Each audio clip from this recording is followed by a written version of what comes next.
Addicts of Reddit. What was your rock bottom that made you realize you had to stop? Mine was only weed, but I was spending around $600 a week. My rock bottom was spending my dog's home euthanasia savings on drugs. She had a brain tumor, so I had the money aside so she could go comfortably when the time was right. She was my closest family and meant the world to me. I'd have traded our places in a second if I could have. She was all the goodness in my life. I ended up quitting cold turkey. Did some extra work and sold a bunch of my possessions to remake the money within a week.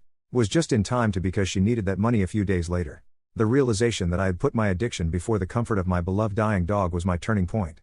I'm making this post with no intention of deleting it like 90% of what I post in hopes it will make me more accountable. I OD'd recently on some presses/Xanax, been addicted to fent for close to 3 years now and was using heroin before then. Woke up in the hospital with no hearing and realized I have no friends. Either dead or couldn't handle watching me tear myself apart from closer than an arm's length.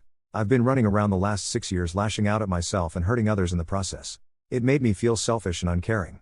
I've been on a Suboxone taper since and threw all the shit I had out the moment I got back. 14th time is the charm or some shit. How do you stop feeling inferior in circles where everyone seems to be accomplishing so many great things, whilst you may not?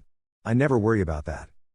While I surround myself with people who I have connections with, hype each other up and are all respectful of each other. I don't like surface level friendships.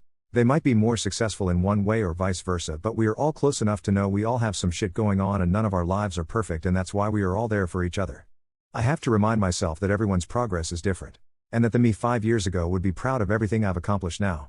Just because your progress/accomplishments are not on the same level as anyone else does not mean your progress/accomplishments aren't any less fantastic or great. It just means you're on your own journey. Your success isn't based on anything other than the hard work you've done. I tell myself that everyone moves at their own pace in life.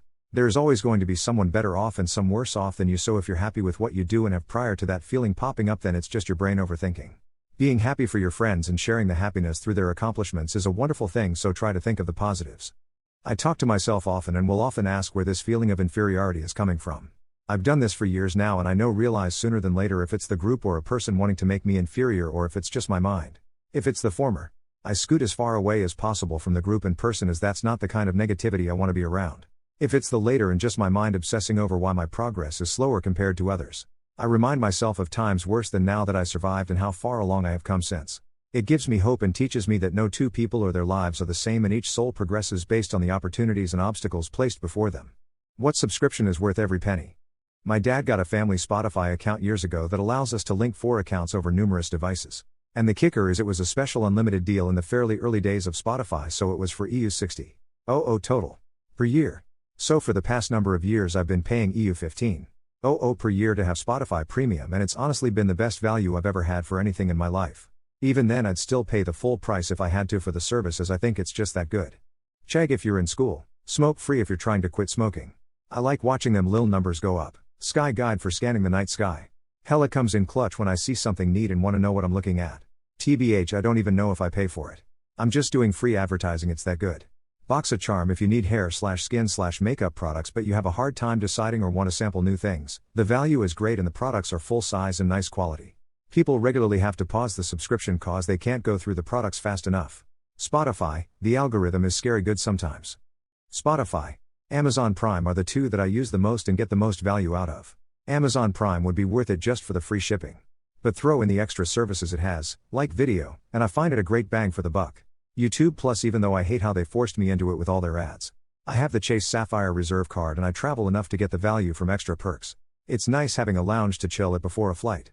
I think I've drank enough free booze at lounges to make up for the yearly fee. Also DoorDash Plus, TSA pre-check, Global Entry, and a couple other paid services are included free with the card. They feel like life is one big pay-to-win game? Yeah. That's why you get a fucking job. Free to play but all the in-game items cost a lot. You mean society? More like pay to survive. Always has been. More a pay to be free.